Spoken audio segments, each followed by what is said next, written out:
What's up, everybody? It's Gina Ifoe, the one and only African superstar. And I first want to give a big shout out to the customers of the Afrikansuperstar.com, which is my website. Please stop by, check out my merch. I have Black Lover Stay Single, I have Proud Pan African, I have African Superstar X Ghana. All lit, all for you, by you.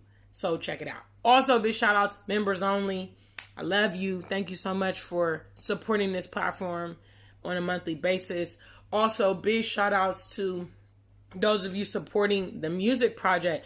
I want to give a special shout outs to Something for the Holidays, which is a catering service here in Accra, Ghana, which made a very generous donation towards the music project. So big shout outs to her and all of you. Today I want to talk about some of the shallow reasons I moved to Ghana. Now, you know, you got your intellectuals out here. You got your Pan-Africans out here. You got your YouTubers out here.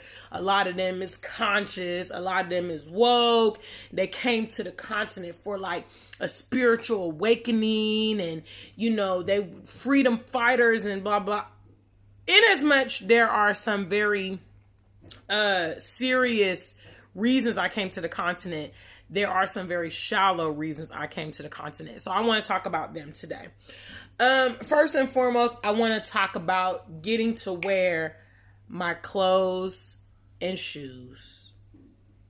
Let's just take a moment out for my clothes and my shoes. So let me tell you guys a little bit about this. I previously had like a really bad retail addiction. I used to at a point, I mean, I still kind of do in regards to like special occasions or going out. I rarely will recycle an outfit. And I got this habit way back in university when a store called Forever 21 came out. I was at University of Cincinnati. And they have very inexpensive clothes, you know, as they call it now, fast fashion. So you could buy like a dress for like $20, you know. And if you were that kind of girl, you go out, you don't want people wearing your clothes, you know, or in my case, I take a lot of pictures. So recycling, I'm just not big into it. I mean, I do recycle in regards to like wearing them, but I just have a plethora of clothes. And so over the years, I've been notorious for accumulating like a lot of shoes, a lot of bags, you know, for the event of something, you know. So when an event arises, I'm not the girl who says, I don't have anything to wear. You will never hear me say that. I always have something to wear. I don't care if it's a job interview, if it's a wedding, if it's a party, if it's a concert, if it's a VIP situation, if it's traditional wear, you know what I'm saying? I got you. I got clothes for days. Now, obviously, when I lived in America, I had a pretty active social life. You know, I was very involved, obviously, with the Cameroonian community. You know, I have family in the Cameroonian community, as well as the Ghanaian community hosted a lot of events in my hometown of Columbus, Ohio, a lot of parties, outdoorings, baby showers, weddings, funerals, and I was always down. You know, I'm a social person, but most important, I just like dressing up. You know, I just like dressing up. I just like wearing shoes, high heels. I like wearing dresses. I like to celebrate my youth.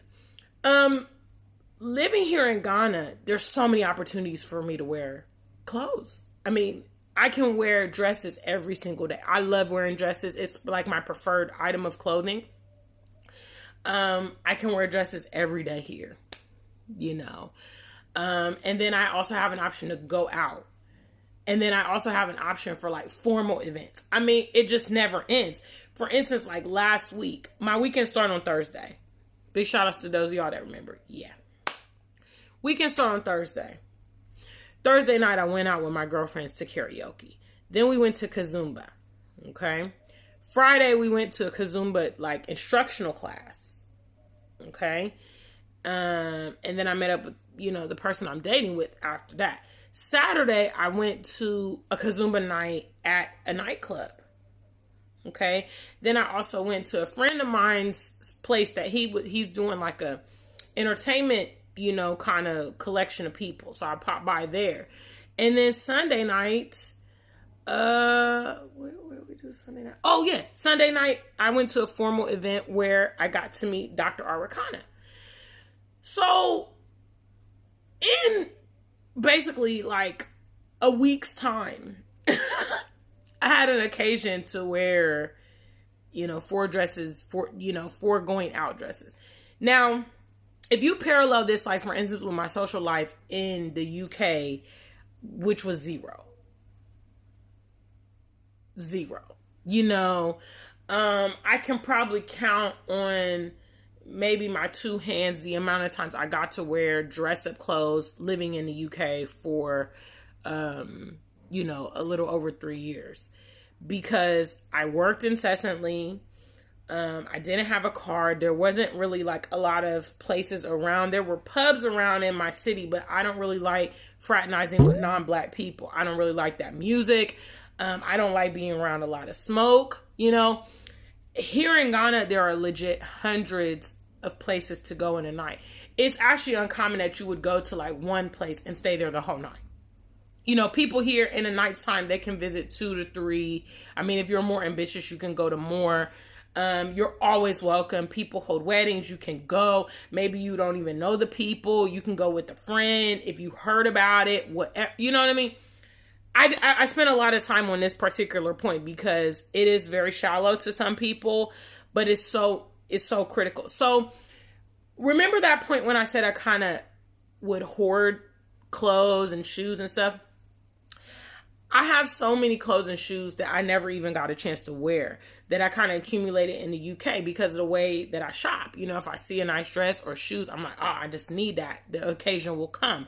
The occasion has come. The occasion has come.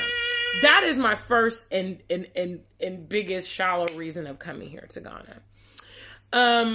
My second shallow reason would be the Black majority.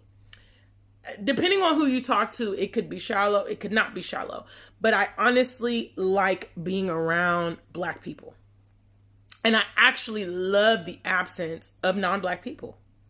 Now, there are foreigners here, there are Asians here, there are Lebanese here, there are some Europeans and American here, but they're in minority, and I'm actually able to go several days without seeing them sometimes. And obviously, if you live outside of, I live in Accra, which is the capital city. If you live outside of Accra, your probability of seeing them is going to be even less, because they come to the big cities. There will be very, very sparse in rural communities or suburban communities and that kind of thing. I got tired of living in an environment where I'm minority, where I go places and I barely see anyone like me. In the UK, that was so frequent. If you saw 1 or 2 Black people on the street in a day, that would be abundant. So I really like living in a Black world, a Black environment.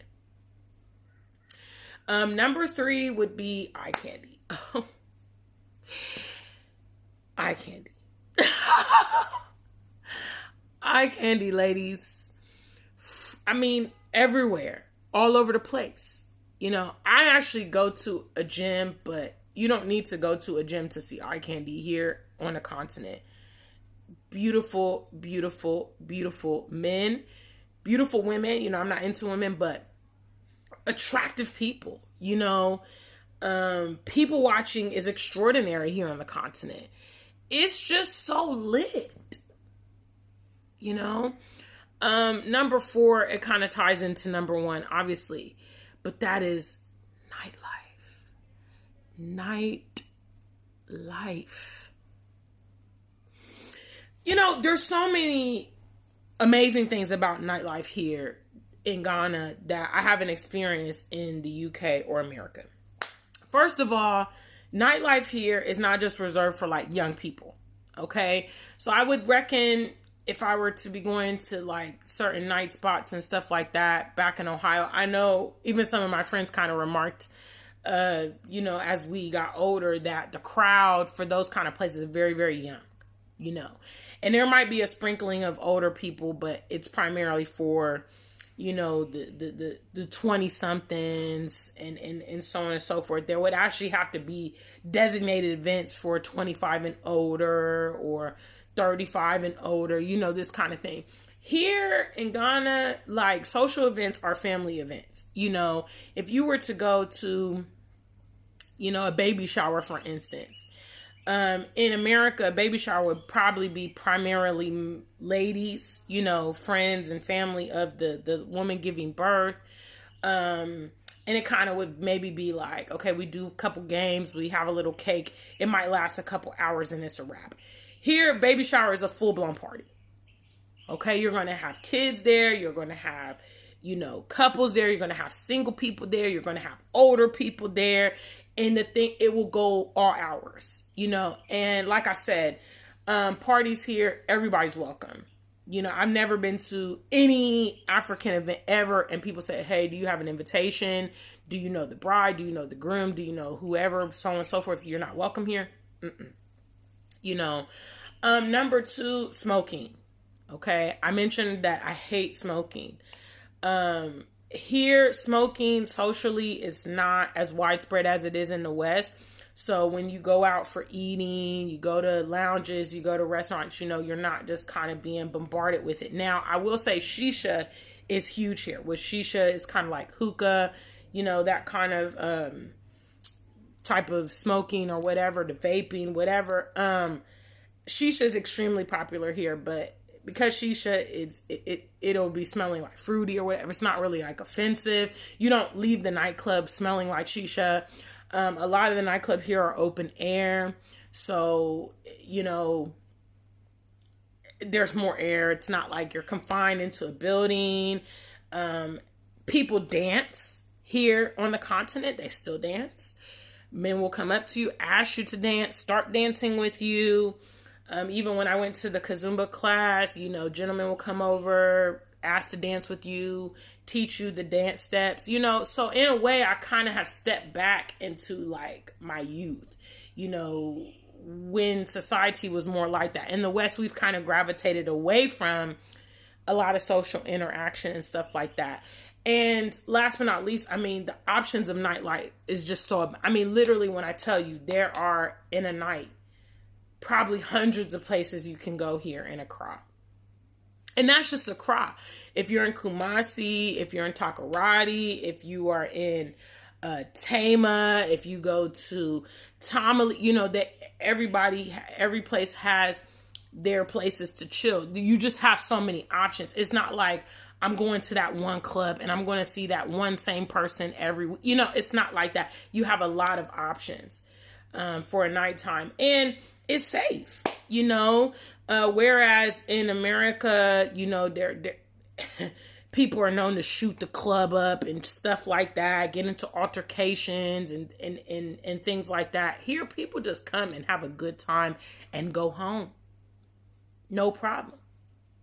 I haven't even actually, in all my nights of going out and over a year living here in Ghana, I haven't even seen a fight break out in the damn club. Okay, so people just come, have a good time, dance, drink, socialize, and go home. And so these are my reasons. My very shallow reasons. I would perceive these as kind of shallow. But for me, social life is so important. I found that with the lack of my social life in the West, I was a much more unhappier person. And I'm so much more happier now because I get to do this. I get to live a very robust social life. So anyway, I know this video was long, but I really had to elaborate, especially on that wearing my clothes and shoes part, because, bro, I just love it. I just love it. And some of you guys will see my clothes and shoes and be like, wow, that's nice. Yeah, I've had it for years. Yes, I've had it for years. Yes. Anyway, leave your thoughts in the comments below. Until we meet again, stay black and true. If you ain't black, just stay true.